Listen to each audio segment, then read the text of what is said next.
La femme squelette. Elle avait fait quelque chose que son père désapprouvait, mais dont personne ne se souvenait. Toujours est-il que son père l'avait traînée jusqu'à la falaise et précipitée dans la mer. Les poissons avaient mangé sa chair, dévoré ses yeux, et elle gisait sous les eaux, son squelette ballotté par les courants. Un jour, arriva un pêcheur. En fait, ils étaient plus d'un à pêcher à cet endroit autrefois, mais celui-ci avait été entraîné bien loin de chez lui, et il ignorait que les pêcheurs des environs se tenaient à l'écart de cette crique, disant qu'elle était hantée.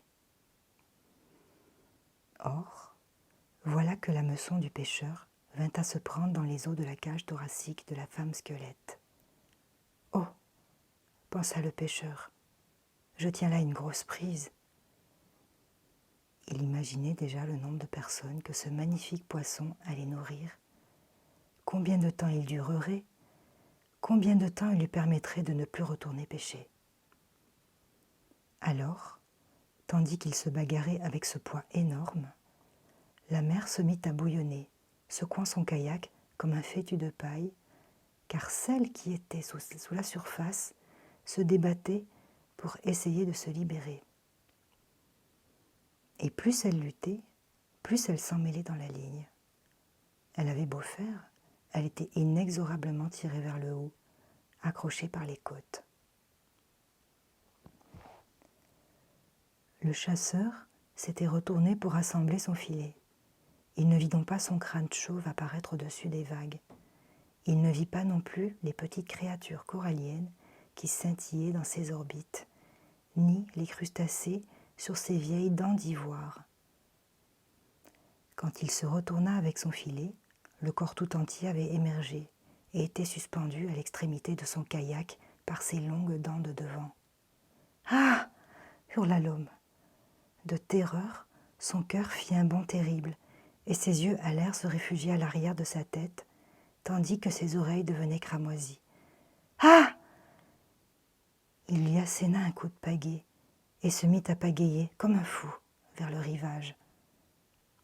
Il ne s'était pas rendu compte qu'elle était entortillée dans sa ligne. Aussi semblait-elle le pourchasser, debout, sur ses pieds. Il était de plus en plus terrifié. Il avait beau faire des zigzags, elle suivait, et son haleine dégageait des nuages de vapeur au-dessus de l'eau, et ses bras se tendaient comme pour se saisir de lui et l'entraîner dans les profondeurs. « Ah !» gémit-il en touchant terre. Il ne fit qu'un bond hors de son kayak et se mit à courir, sa canne à pêche serrée contre lui, traînant derrière lui, avec sa ligne, le cadavre de corail blanc de la femme squelette, toujours emberlificoté dedans. Il escalada les rochers, elle suivit. Il se mit à courir sur la toundra gelée, elle suivit. Il courut sur le poisson qu'on avait mis à sécher dehors, le réduisant en pièces sur ses mouklouks. Elle suivait tout du long. En vérité, elle s'empara au passage d'un peu de poisson séché et se mit à le manger, car il y avait bien longtemps qu'elle ne s'était pas nourrie. Enfin, l'homme atteignit son igloo, plongea dans le tunnel et rentra à l'intérieur, à quatre pattes. Hors d'haleine, il resta là, à hoqueter dans l'obscurité, le cœur battant la chamade. Enfin en sécurité. Oh oui, oui, grâce au Dieu. Corbeau, oui, merci Corbeau. Et Sedna, la toute bienfaisante, en sécurité, enfin. Et voilà que lorsqu'il alluma sa lampe à huile de baleine, c'était là. Elle était là, recroquevillée sur le sol de neige, un talon par-dessus l'épaule, un genou contre la cage thoracique, un pied sur le coude. Plus tard, il serait incapable de dire ce qui le poussa. Peut-être la lueur du feu adoucit-elle ses traits, ou bien c'était le fait qu'il était un homme seul. Toujours est-il que la respiration du pêcheur se fit plus attentive que, doucement, il tendit ses mains rudes, et avec les mots d'une mère à son enfant, il se mit à la désenchevêtrer de la ligne. Na, na, il commença par désentortiller la ligne de ses doigts de pied, puis de ses chevilles. Na, na, na. Il travailla jusqu'à la nuit, jusqu'à ce qu'il la vête de fourrure pour lui tenir chaud. Et les os de la femme squelette étaient dans l'ordre qui convenait. Il fouilla dans ses parements de cuir, prit son silex et se servit de quelques-uns de ses cheveux pour faire un supplément de feu. Tout en huilant le bois précieux de sa canne à pêche et en moulinant la ligne, il la regardait. Elle, dans ses fourrures, ne disait mot. Elle n'osait pas, de peur qu'il ne s'empare d'elle, la jette sur les rochers et la mette en pièces. L'homme commença à somnoler. Il se glissa sous les peaux et bientôt se mit à rêver. Or, parfois, dans le sommeil des humains, une larme vient à perler à leurs paupières. Nous ignorons quelle sorte de rêve en est la cause, mais ce doit être un rêve triste, ou bien un rêve où s'exprime un désir.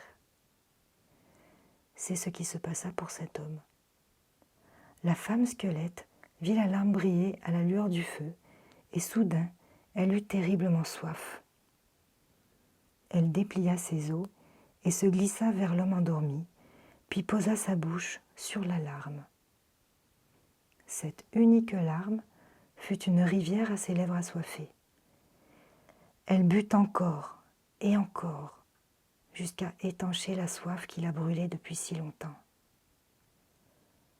Pendant qu'elle était allongée auprès de lui, elle plongea la main en l'homme endormi et mit au jour son cœur, ce puissant tambour. Elle s'assit et tapa les deux côtés du cœur. Boum, boum, boum, boum. Tandis qu'elle jouait ainsi, elle se mit à chantonner. De la chair, de la chair, de la chair. Et plus elle chantait, plus son corps se couvrait de chair. Elle chanta pour une chevelure, elle chanta pour des yeux, elle chanta pour des mains potelées. Elle chanta pour une fente entre ses jambes, pour des seins longs, assez profonds pour tenir chaud, et tous ceux dont une femme a besoin. Et quand ce fut terminé, elle chanta pour ôter les vêtements de l'homme endormi et se glissa avec lui dans le lit, peau contre peau. Elle rendit à son corps le tambour magnifique, son cœur, et c'est ainsi qu'ils se réveillèrent, l'un et l'autre emmêlés, d'une façon différente maintenant, après la nuit passée, de bonne et durable façon. Les gens qui ont oublié ce qui avait causé son malheur au départ racontent qu'elle s'en alla avec le pêcheur et qu'ils furent largement nourris par les créatures de la mer qu'elle avait connues durant son séjour sous l'eau.